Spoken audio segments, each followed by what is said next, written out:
Hey guys, good morning or possibly good afternoon. So I couldn't be here today on Monday. I won't be here again tomorrow. Hopefully if everything goes well, I'll be back Wednesday. My father had to have surgery. I told some of you about it. A lot of you didn't know, but yes, my dad had surgery, so I'm taking care of him right now. But I wanted to make sure you still had the same lesson and that everything kept going forward, because we will have a test on Friday just like normal. And this week we're studying scientific notation. Most people think that's even easier than exponents, okay? So for most of you, exponents was pretty easy. Scientific notation should be even easier. So here's what we got, guys. Scientific notation has to start with a number 1 through 9. And then sometimes it may have a decimal point and some other numbers. But the first digit has to be 1 through 9. So let me give you an example. It may start with 1, 2, 3, 4, 5, 6, 7, 8, or 9. It will not start with any other number. It might have a decimal point after that, and it could possibly have some other numbers. There may be something else in here. But it will definitely start with a 1, 2, 3, 4, 5, 6, 7, 8, 9. A single digit, 1 through 9. Could it start with 10? Nope. Could it start with 15? No. All right. Could it start with 0? Negatory. All right. 1 through 9. These are the only numbers it can start with. A single digit, 1 through 9. All right. I'm on page 73. I hope you're on page 73. So let's take a look at page 73 and we'll work through those together. So problem number 1. There's no decimal in that number. It's a whole number. It's 58,927. Well, we all know that every number has a decimal. Even if it's not written, it has one. Where is that decimal at? Okay, yeah, to the right, behind it, yeah, all of those things. So, right there, that's where the original decimal would be. But we know that scientific notation, I just told you, it has to start with a number that is 1, 2, 3, 4, 5, 6, 7, 8, or 9. There it is. It's got to start off with this 5 right here. So we're going to start with 5 and then a decimal point. So we're going to move the decimal point. And what you have to do, guys, is you have to count how many places we were moving it. I can go ahead and write the rest of the number down, but we've got to have a times 10 because scientific notation works with a base of 10. I've got to count how far I'm moving it. 1, 2, 3, 4 places. So that gives an exponent of 4. Because if we reverse this, this is telling me move the decimal point 4 places to the right to make this number larger. And if I move it 4 places to the right, 1, 2, 3, 4, I'm back to my original number. This is scientific notation. All right, problem number 2. Big number again, 1,304,000,000. So it's going to start with that first digit 1. And then there's going to be a decimal point and then 304. You have to put down as many numbers as it takes until you get to the last non-zero number. 4 is the last digit in that number that is not a 0. So I get to stop at 4. Now, we know the original decimal is here at the end. How far did we move it? 1, 2, 3, 4, 5, 6, 7, 8, 9 places. So this is going to be times 10 to the 9th power. Remember, the power tells you how many places you moved your decimal. The power is always going to be positive if you start off with a number that is greater than 1. This is definitely greater than 1. That's over 1 billion. That's over 58,000. Those are bigger than 1, so we have a positive exponent. Next number right here, smaller than 1. 0.000487. Very, very small number. So we're going to move that decimal point until we get to a non-zeroed first number. Remember, the first digit has to be 1 through 9. Well, the first number can't be a 0. Remember, 0 wasn't included. 1 through 9. The first number I come to that fits that category is that 4 right there. So I'm going to have 4.87. Now, how many places do I have to move the decimal to get from where it's originally at, 1, 2, 3, 4, to where we're putting it? Moved it 4 places. But remember, this number was very small. It was less than 1. So this is going to be a negative 4. If you start off with a original number, the original number is less than 1, it's going to be a negative exponent. Because if we reverse this, it says move your decimal point 4 places to the left. And if we do that, 1, 2, 3, 4, it gives us our original number. Problem number 4. Got to start off with the first non-zeroed number. It's a 2. We're going to have 2.8 times 10 to the, yeah, okay, I hear some people. 1, 2, 3, 4, 5. So 10 to the 5th power. Pretty easy stuff, right? So number 5. I'll let you try that one.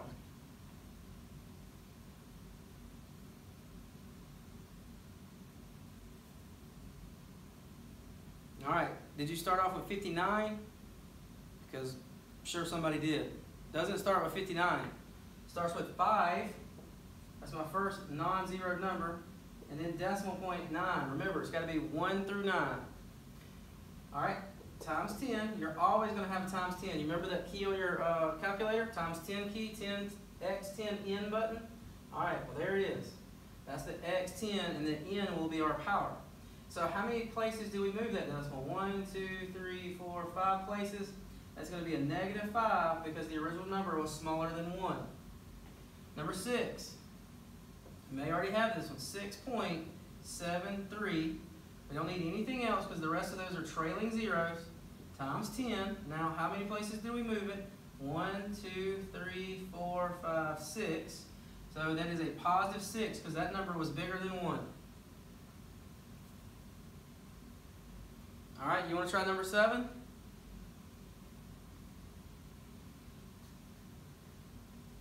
All right, so we start off with 1, decimal point, 3, 3. Remember, we've got to get a single digit, 1 through 9. So that's where the new decimal will be. The old decimal is behind it. So we moved it 1, 2, 3, 4 places. So times 10 to the 4th power. Okay, it's positive because the original number, you can look at it right here, the original number was bigger than 1. This number is smaller than 1, so this is going to have a negative exponent. And we're going to move that decimal point until we get right there behind that 4. So it's going to start with 4 decimal point. 1 through 9, then a decimal point. Put that 17 on it. Automatically do a times 10. And we moved that decimal point 2 places. But this was a small number, smaller than 1, so this is a negative 2 exponent. All right, I'm going to erase, so make sure you've got all this.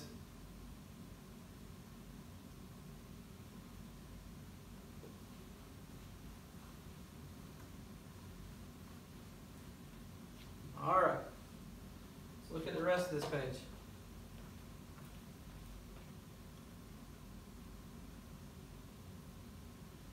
All right, write each number in standard notation. So now I'm going to reverse what I was doing. I'm going to use the times 10 and the exponent to tell me how to fix it. This is a positive exponent. That means this number is going to get larger. It's going to be a big number, bigger than 1. So you start off by putting your 4 down, your original number. And we're going to move that decimal 5 places to the right because it's positive. It's a positive exponent, so 5 places to the right. So if it was originally right here, because remember there's always 1 behind it, this is what you do. 1, 2, 3, 4, 5. All these little empty humps, guess what? They get filled in with zeros. There's our new number. So our new number, once you've got that, you can erase it, like on a test, you can erase it, or you can just rewrite it. But there's our new number. It's actually 400,000. Problem number 10. We're going to go ahead and write down our original number, 1.8499. Positive 9. Go move it 9 places to the right. 1, 2, 3, 4, 5, 6, 7, 8, 9. Fill these in with zeros, and you have your new number. Remember, you have to take out that decimal point, the one you used that came from the original number. You have to remove that for your answer to be correct. I don't care if all those little humps are there, that's fine. But you've got to somehow remove that decimal point. If you wrote in ink, and if you do this on a test, you'll have to rewrite the number. So let's say you've got an ink pen, you can't erase it. What you're going to have to do is you're going to have to leave that there and then tell me it's 18499 1, 2, 3, 4, 5. You're going to have to rewrite it like this. I don't really care about the commas. I do like to see them, but I won't count it wrong. But I would like to see the commas. So if you can't erase this decimal point right here, you're going to have to rewrite the number. All right. 13. Negative exponent. Means we've got to move the decimal to the left. Give yourself some room on the left side. I'm going to put 2.97 in the middle of the line because I know I've got to move it to the left. And it's 2 places. 1, 2, new decimal point. All right, since this is a decimal, we typically need to start these with what? What goes to the left of a decimal? Any number that you get that starts off, will usually start off with a 0.0297. All right, maybe you didn't quite catch that. Let's do another one.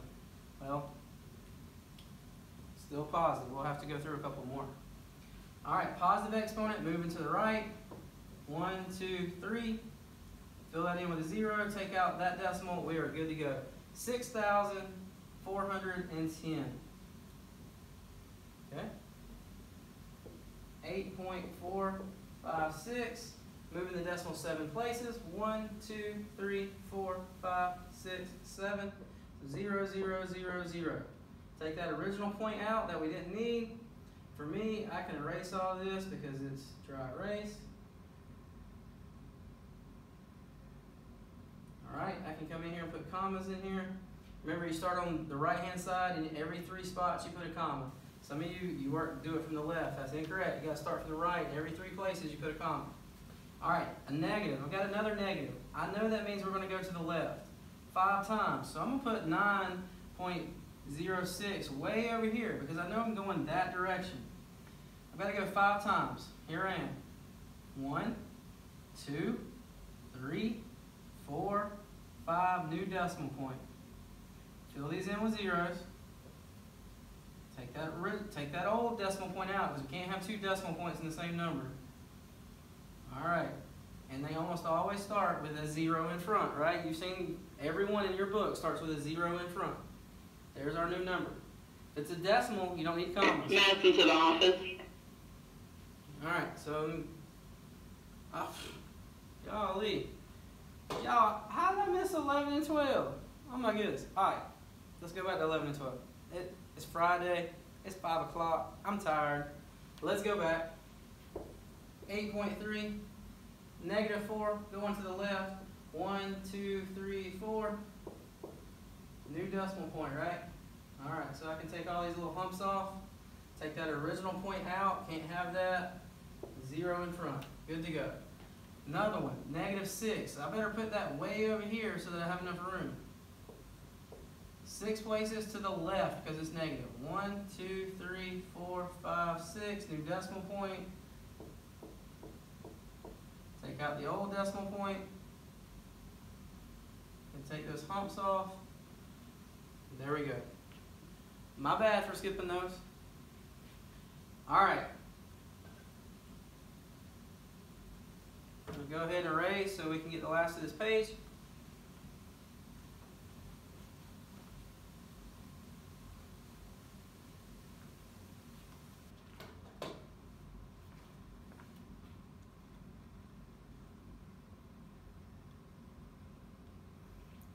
All right.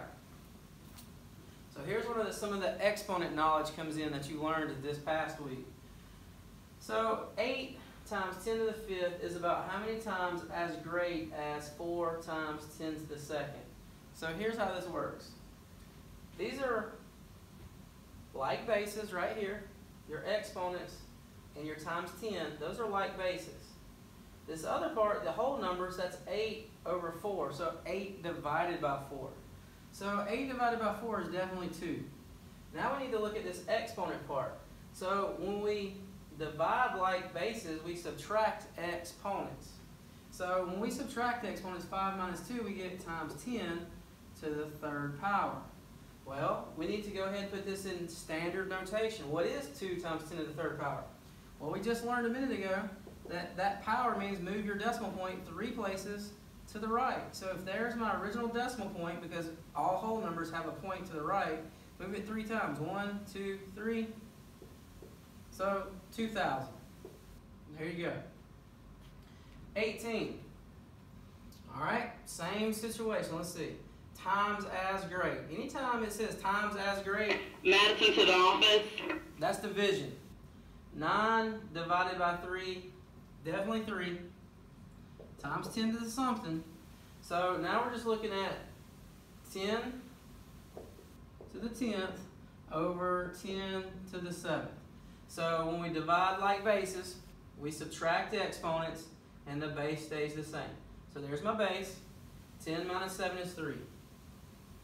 What does that equal? So I put down my original 3 with a decimal point right there, and we move it 3 times to the right. 1, 2, 3. So I'm looking for the number 3,000. All right, number 19. Times is great again. All right, 4 divided by 2 is 2. Times 10 to the something. All right, so when we when we divide like bases, we subtract the exponents. So that would be -5 minus -4. What happens when we do -5 and then we have minus a negative? What happens with this double negative?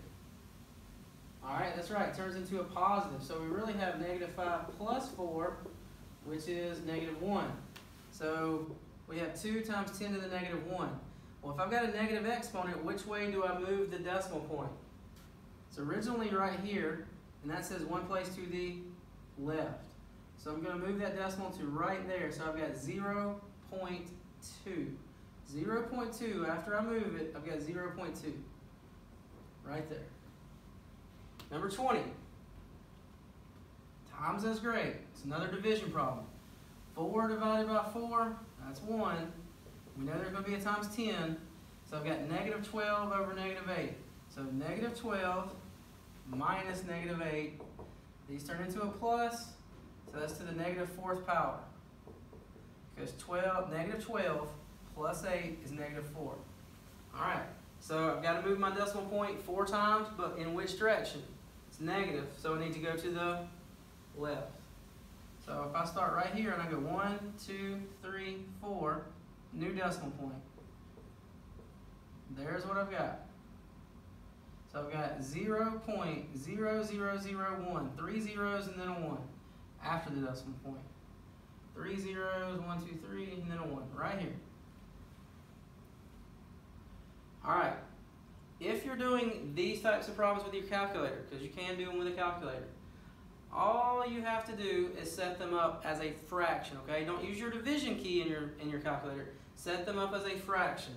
This particular problem that I just did, you can put in your calculator as 4, and then use your X10N key, -12, over. At this point, hit your division button. Or maybe I can't see your calculator. You might need to start with N over D key, then type this in. I would say do it that way. Hit N over D, put this on top, and then put your other one on the bottom, which is right there. 4 times 10 to the -8. You need to put them in as a fraction using your N over D key. Once you've done this, arrow to the right to make sure you're off of that, and then you can hit enter. And if your calculator is in scientific notation, it may come back with a times 10. But if you're in norm or normal mode, which is called standard form, it'll come back with a regular number like we had to find here. All right, 21. The mass of a proton is about 1.7 times 10 to the -24 grams. The mass of a neutron is about the same as a proton. The nucleus of an atom of carbon has 6 protons and 6 neutrons. The mass of the nucleus is about 2 times 10 to the -26 units. Circle the best choice for the units. This measurement is given in grams, kilograms, or tons. All right, guys, this is all talking about atoms and neutrons and protons. Tons, that's 2,000 pounds. Okay, that's way off. Kilograms, that's about 2.2 pounds. So that's still pretty heavy.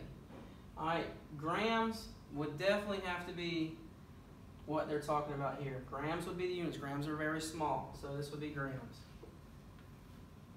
22, the air distance between Los Angeles, California, and New York City, New York is about 3.9 times 10 to the 3 units. Circle the best choice for the units the measurement is given in.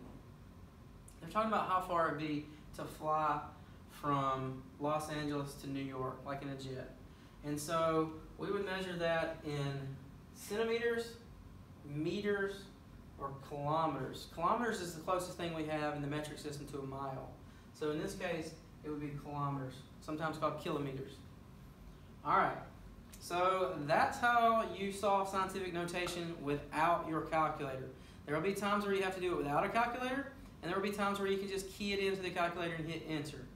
For the next 2 pages in your book, 74, no calculator. No calculator on page 74. Let me take a look at 75 and see what I think there.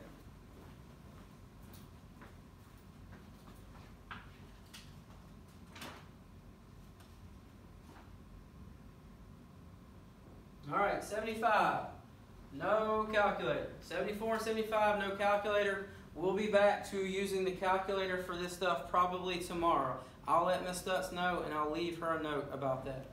All right, guys, see you soon.